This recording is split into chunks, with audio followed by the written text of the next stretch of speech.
Enrique, gracias por venir, muy buenas tardes. Gracias, Joaquín, muy buenas tardes. Como bien dices, de la oposición, y lo que ahora nos falta es definir con claridad las reglas donde no solamente participen los partidos políticos, sino sobre todo la sociedad, Joaquín, porque si la sociedad no se entusiasma con el proceso, no podríamos ser competitivos. A ver, los partidos no van a soltar, Enrique, no van a soltar.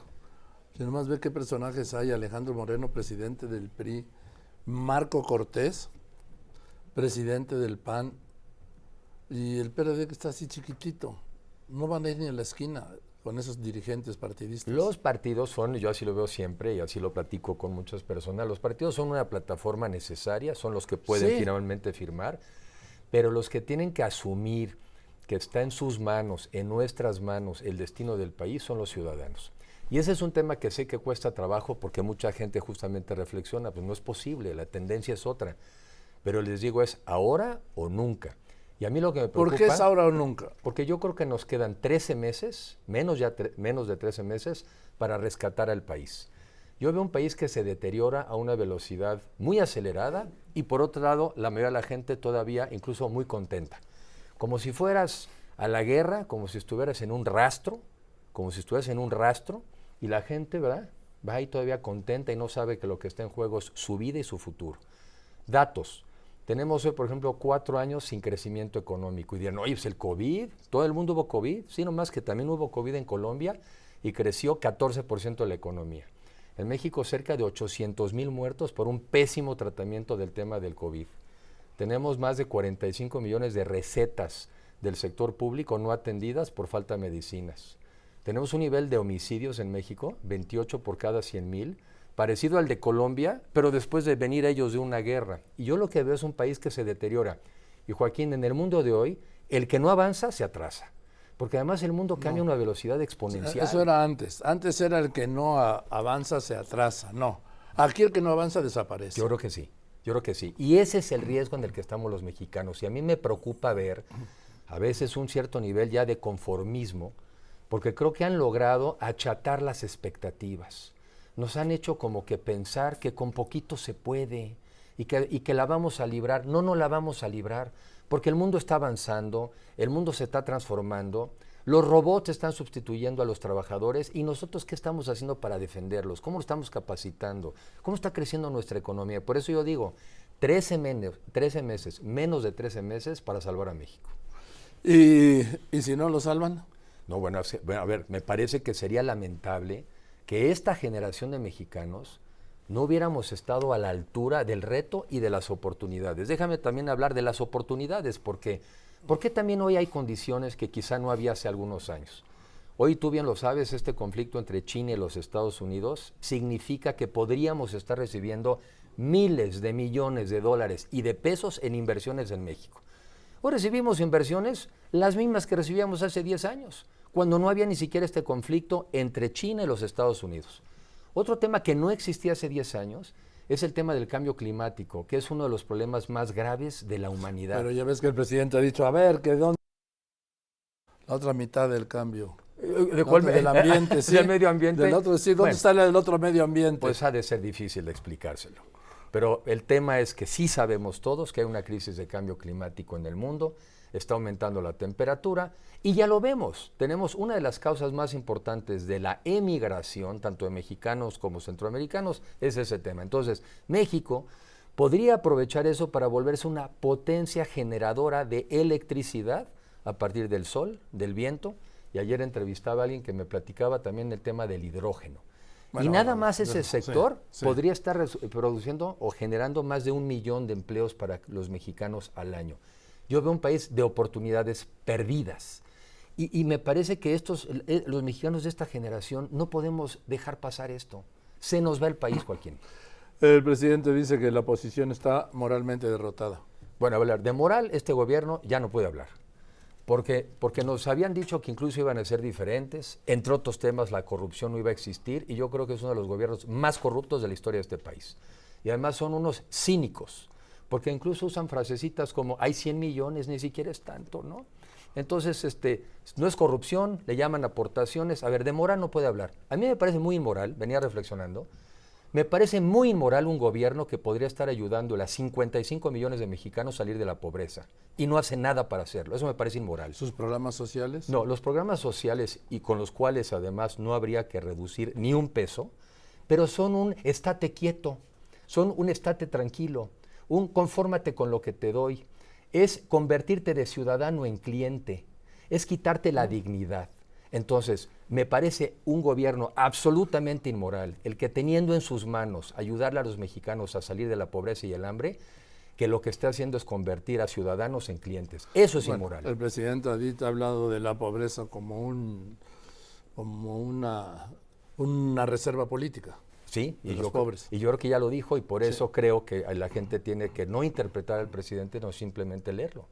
Lo que ha dicho, los mexicanos más pobres y los mexicanos con menos educación son los que votan por nosotros.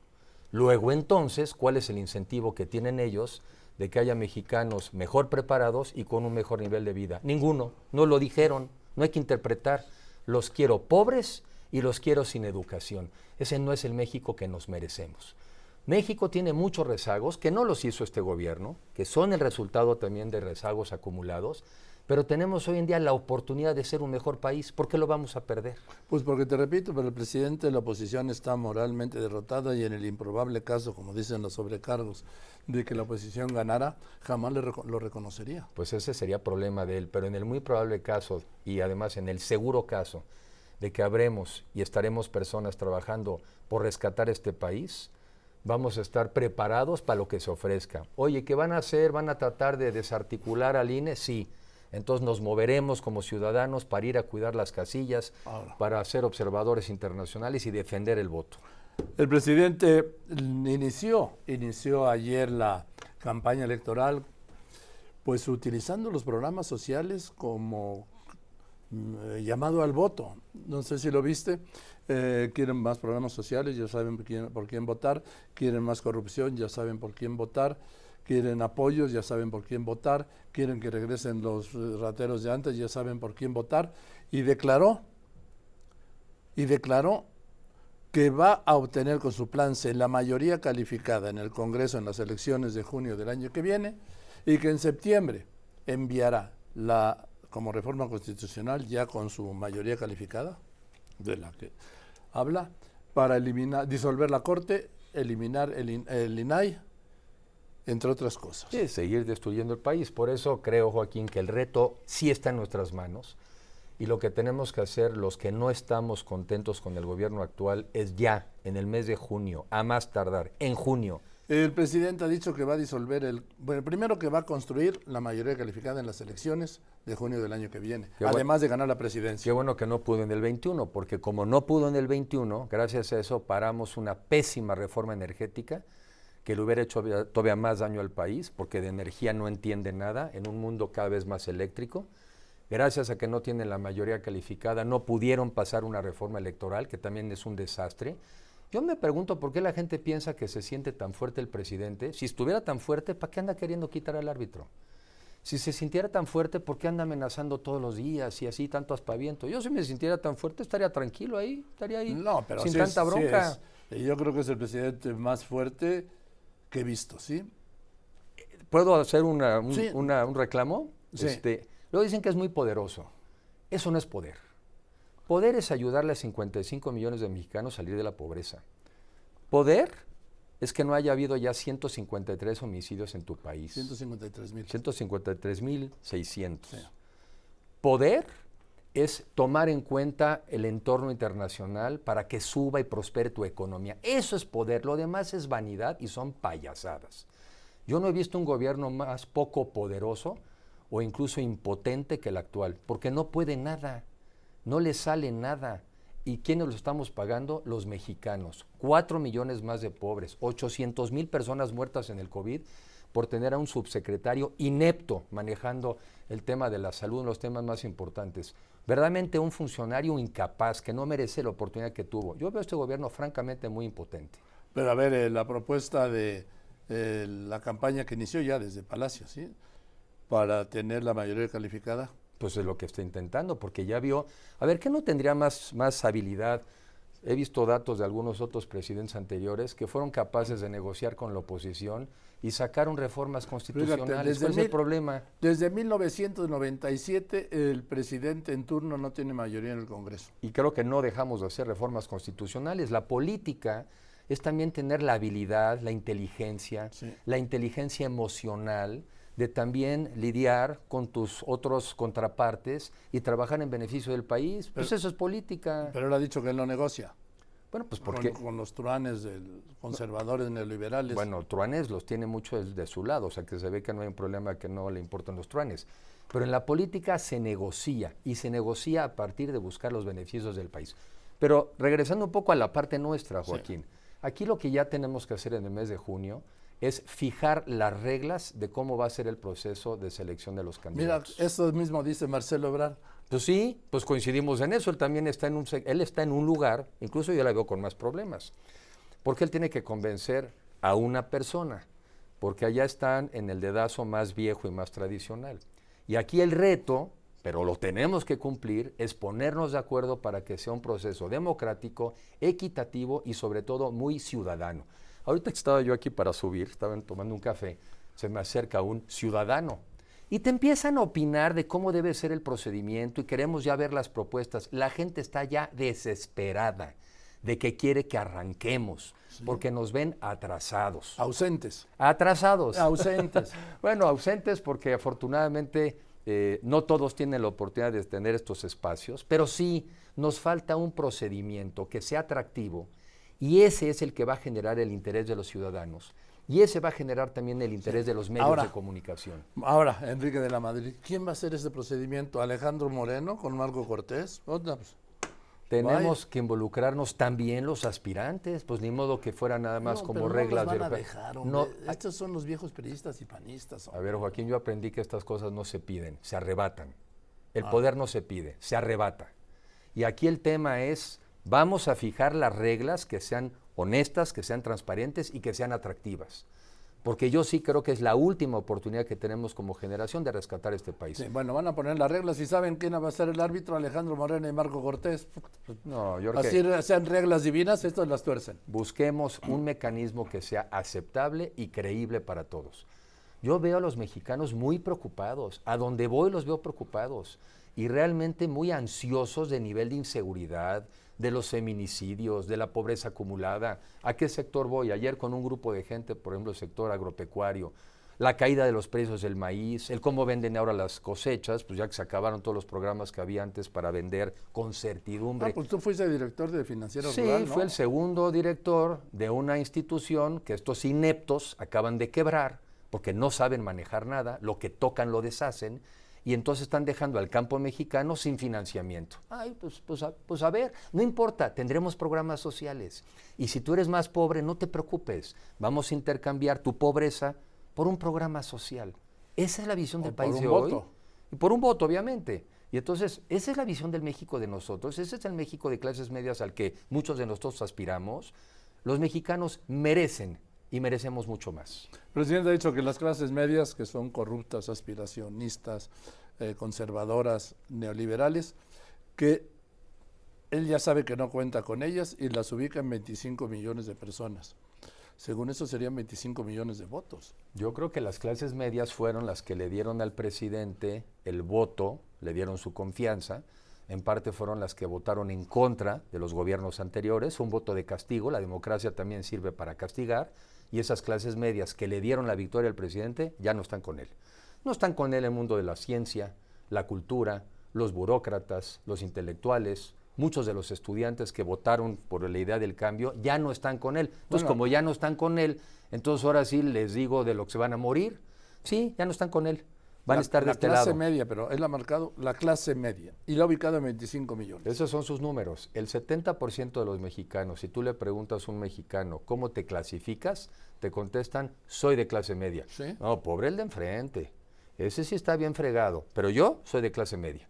Clase media no es un tema nada más económico, Joaquín, es una actitud, es una visión ante la vida.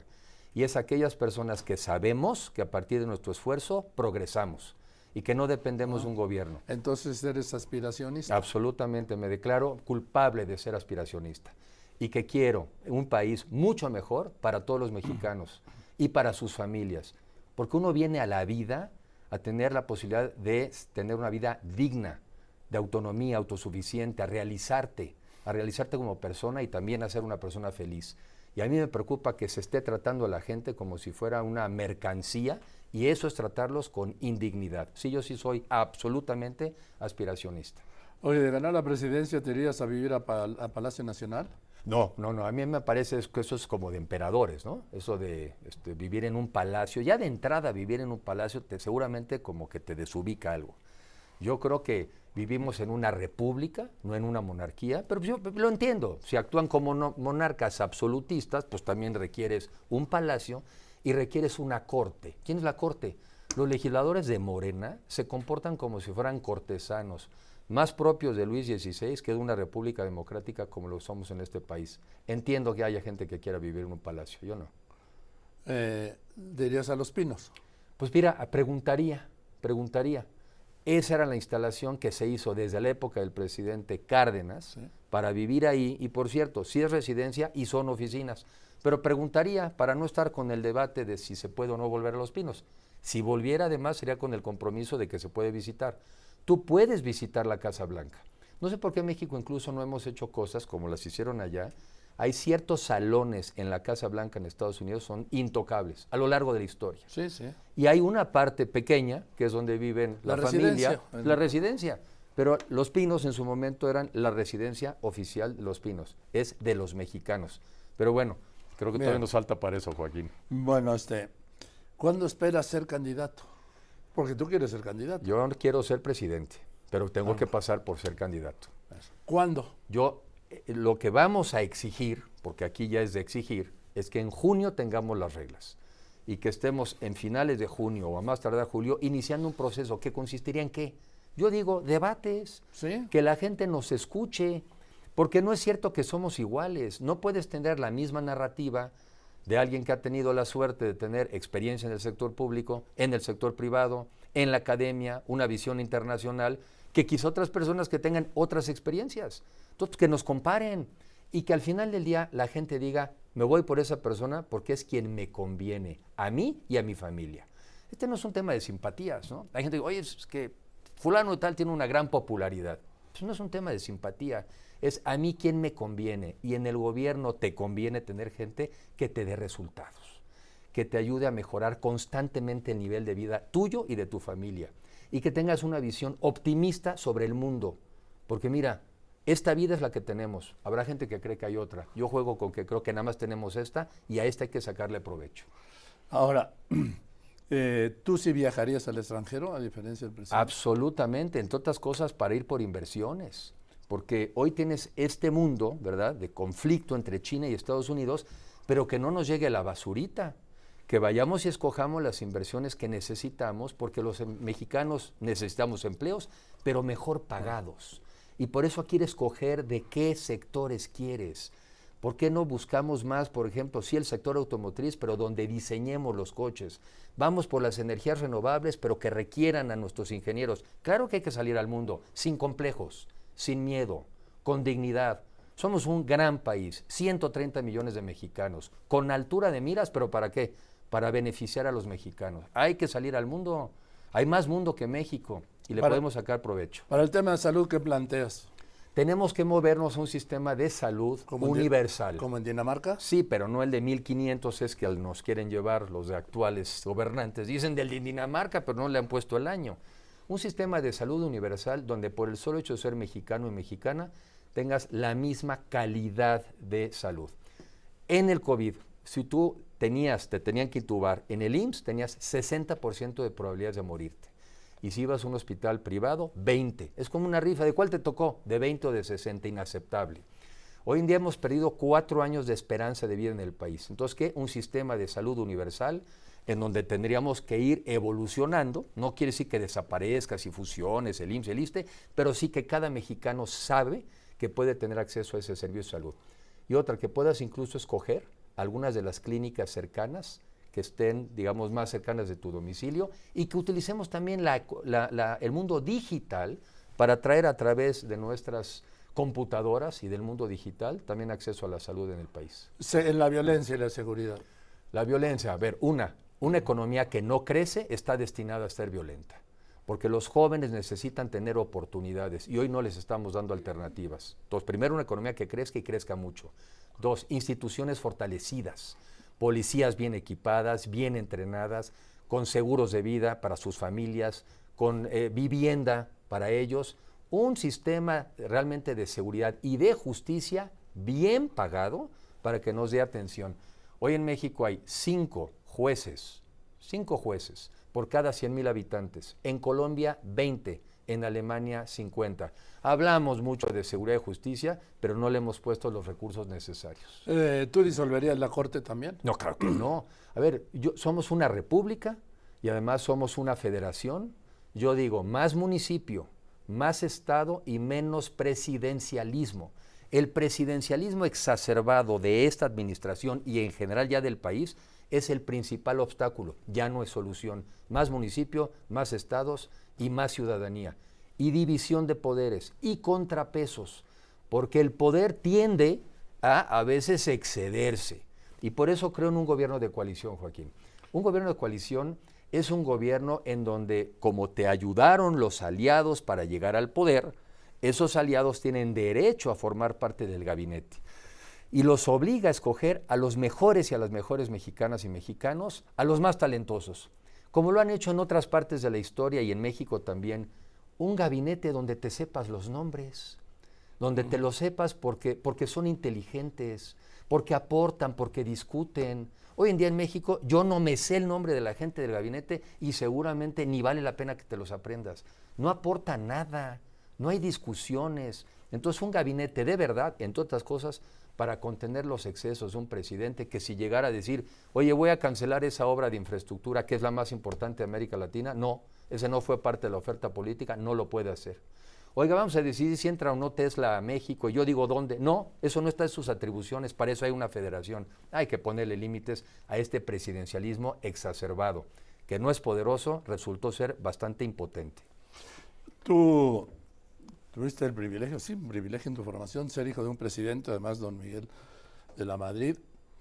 Tú viviste en Los Pinos, tú hiciste ya una campaña presidencial de joven. Pues indirectamente viví una campaña, sí. En el año lo que fue 81-82, sí. Eran campañas cerca de 9 meses, sí. Visitabas todo el país y hay muchas cosas que lamentablemente son parecidas, pero también es un México muy diferente. Pero sí tuve, digamos, esa oportunidad como un joven a los 20 años, también de ver lo que implica un poder cuando se trata con responsabilidad y con amor a México. Gracias, Enrique, pues yo creo que me equivoqué de Enrique de la Madrid, al que invité hoy, ¿no? ¿No vino? No vino el que yo conocía, pero este está mejor. Te agradezco, Joaquín. Este es el que quiere a México y quiere que el mejor México, el que sea incluyente, próspero, justo, sustentable y en paz, se realice y se realice en esta generación. ¿Y primero los pobres? Sí, primero la gente más atrasada y para eso una economía que prospere y crezca y no tratarlos con indignidad, en donde simplemente lo que quieras es más pobres a cambio de votos. Eso no es tratar a alguien con dignidad. Gracias, Enrique. A ti, Joaquín. Es Enrique de la Madrid, es precandidato de la oposición a la presidencia de la República. Usted me dirá cómo lo ha visto.